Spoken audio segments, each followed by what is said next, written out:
कभी कभी जीवन में हमारी सोच ही हमारे अस्तित्व का निर्माण करती है। सकारात्मक सोच से जहां हम अपनी मंजिल तक पहुंच सकते हैं, वहीं नकारात्मक सोच हमें भटकने पर मजबूर कर सकती है। यह कहानी हमें यह सिखाती है कि हम जैसा सोचते हैं वैसा ही बन जाते हैं। एक बार गौतम बुद्ध और उनके शिष्य एक वन से गुजर रहे होते हैं। बहुत दूर चलने के बाद भगवान बुद्ध के शिष्य बुद्ध से कहते हैं, बुद्ध, क्या हम कुछ देर विश्राम कर सकते हैं? बुद्ध कहते हैं, अवश्य, अब हमें विश्राम करना चाहिए। वह देखो, एक बड़ा वृक्ष है, हम उसके नीचे विश्राम करेंगे। बुद्ध और उनके सभी शिष्य उस वृक्ष के नीचे बैठ जाते हैं। उनमें से एक शिष्य ने बुद्ध से कहा, बुद्ध, आपने हमसे एक बात कही थी कि हम जैसा सोचते हैं हम वैसा ही बन जाते हैं। कृपा करके इस कथन को विस्तार से समझाइए। बुद्ध कहते हैं, अवश्य, मैं तुम्हें एक छोटी सी कहानी सुनाता हूं। एक नगर में एक बहुत धनी सेठ रहता था। उसके पास धन की कोई कमी नहीं थी, परंतु फिर भी हर समय धन इकट्ठा करने के बारे में सोचता रहता था। एक बार सेठ के घर उसका एक रिश्तेदार आता है। सेठ उसकी खूब खातिरदारी करता है। बातों बातों में सेठ का रिश्तेदार सेठ से कहता है, अरे सेठ जी, हमारे नगर में एक नामी गिरामी सेठ रहता था। वह आपसे ज्यादा धनवान था। सेठ पूछता है, पर तुम एक बात बताओ, तुम उसे रहता था क्यों कह रहे हो? सेठ का रिश्तेदार कहता है, रहता था मैं इसलिए कह रहा हूं क्योंकि वह अब जीवित नहीं है, वह मर चुका है। सेठ बेचारा धन को इकट्ठा करते करते यह भी भूल गया कि मृत्यु नाम की चीज होती है, सेठ को भी आती है। सेठ उस व्यक्ति से पूछता है, क्यों, क्या कारण हुआ जिससे उसकी मृत्यु हो गई? सेठ का रिश्तेदार कहता है, कारण तो कुछ ना था, अचानक ही उसका बुलावा आ गया और उसको जाना पड़ा। सेठ कहता है, अरे ऐसे कैसे बुलावा आ गया? उसे कोई बीमारी रही होगी। वह व्यक्ति कहता है, नहीं, उसे कोई बीमारी नहीं थी, वह तो अचानक ही मृत्यु को प्राप्त हो गया। सेठ अपने रिश्तेदार की बात सुनकर हैरान रह जाता है, क्योंकि अब तक वह सोचता था कि मृत्यु बुढ़ापे में आती है या किसी बीमारी के कारण आती है। क्योंकि सेठ अभी जवान है, वह अभी मरना नहीं चाहता। अगले दिन वह रिश्तेदार अपने घर चला जाता है, परंतु सेठ को एक बहुत बड़ी समस्या दे जाता है कि सेठ को भी मृत्यु आ सकती है। सेठ जैसे पहले धन के बारे में सोचता था, अब केवल मृत्यु के बारे में सोचने लगता है कि कहीं मुझे मृत्यु ना आ जाए।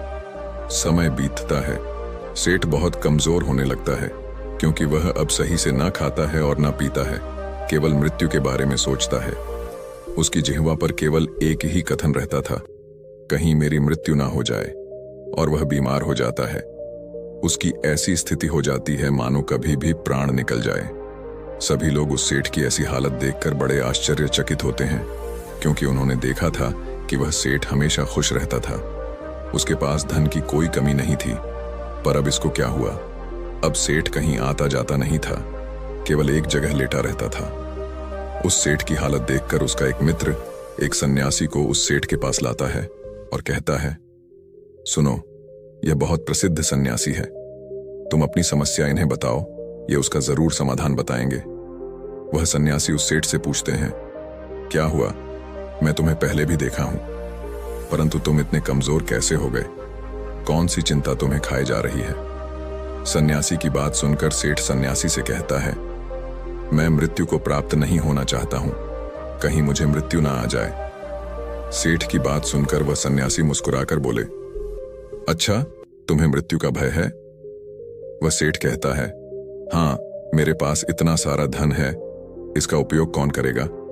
मुझे मृत्यु को प्राप्त नहीं होना है, मुझे जीना है। वह संत कहते हैं, तुम्हारी इस समस्या का मैं अभी समाधान निकालता हूं। संत की बात सुनकर सेठ बहुत खुश होता है। वह संत के आगे हाथ जोड़ता है और कहता है, कृपा करके मेरी इस समस्या का समाधान कीजिए। वह संत उस सेठ से कहते हैं, मैं तुम्हें एक मंत्र देता हूं, तुम बस इसका उच्चारण भीतर भी और बाहर भी करना, मतलब मुंह से भी यही मंत्र बोलना और अपने भीतर मन में भी यही मंत्र बोलना। यह मंत्र है, जब तक मुझे मृत्यु नहीं आएगी तब तक मैं जीऊंगा। तुम इस मंत्र को 7 दिन तक लगातार जपना, मैं 7 दिन बाद आऊंगा। और वह सन्यासी वहां से चले जाते हैं। 7 दिन बाद वह सन्यासी आते हैं तो देखते हैं कि सेठ स्वस्थ होने लगता है। सेठ उस सन्यासी को देखकर उनके चरणों में गिर पड़ता है और उन्हें धन्यवाद कहता है। वह सेठ कहता है, आपके मंत्र ने कमाल ही कर दिया। अब मैं मृत्यु से भयभीत नहीं हूं, क्योंकि जब तक मृत्यु नहीं आएगी तब तक मैं अपना जीवन जीऊंगा। पहले मैं मृत्यु के डर के कारण जीवन जी नहीं पा रहा था, परंतु आपके मंत्र ने मेरा जीवन ही बदल दिया। जब तक उस सेठ को दूसरे सेठ के बारे में नहीं पता चला था, तब तक वह केवल धन के बारे में सोचता था और दिन रात उसके धन में वृद्धि हो रही थी और उसका स्वास्थ्य भी ठीक रहता था। वह अपने जीवन से खुश था, परंतु जब वह मृत्यु के बारे में सोचना शुरू कर दिया तो वह मृत्यु के करीब जाने लगा और ऐसा क्षण आ गया कि वह कभी भी मृत्यु को प्राप्त हो सकता था। इस कहानी से हमें यह सीख मिलती है कि हम जो भीतर और बाहर रटते हैं वही हमारे जीवन में घटित होने लगता है।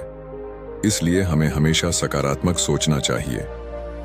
दोस्तों, हमारे विचार जीवन को गहराई से प्रभावित करते हैं। जब तक सेठ धन के बारे में सोचता रहा, वह स्वस्थ और खुश था, लेकिन जैसे ही उसने मृत्यु के बारे में सोचना शुरू किया, उसका जीवन उल्टा हो गया। इसलिए हमारे विचार और हमारी सोच का हमारे जीवन पर गहरा प्रभाव पड़ता है। हमें हमेशा सकारात्मक विचारों को अपने मन में जगह देनी चाहिए और नकारात्मकता से दूर रहना चाहिए। इस प्रकार सही सोच और सकारात्मक दृष्टिकोण से हम अपने जीवन को सुखमय और सफल बना सकते हैं। तो दोस्तों, कैसी लगी आपको ये कहानी? उम्मीद करते हैं अच्छी लगी हो। आपने इस कहानी से क्या सीखा, हमें कमेंट करके जरूर बताइएगा। और दोस्तों, वीडियो को लाइक करके चैनल को सब्सक्राइब जरूर से कर लीजिएगा, क्योंकि इसी तरह की प्रेरणादायक कहानी आपको हमारे चैनल पर देखने को मिलती रहेगी।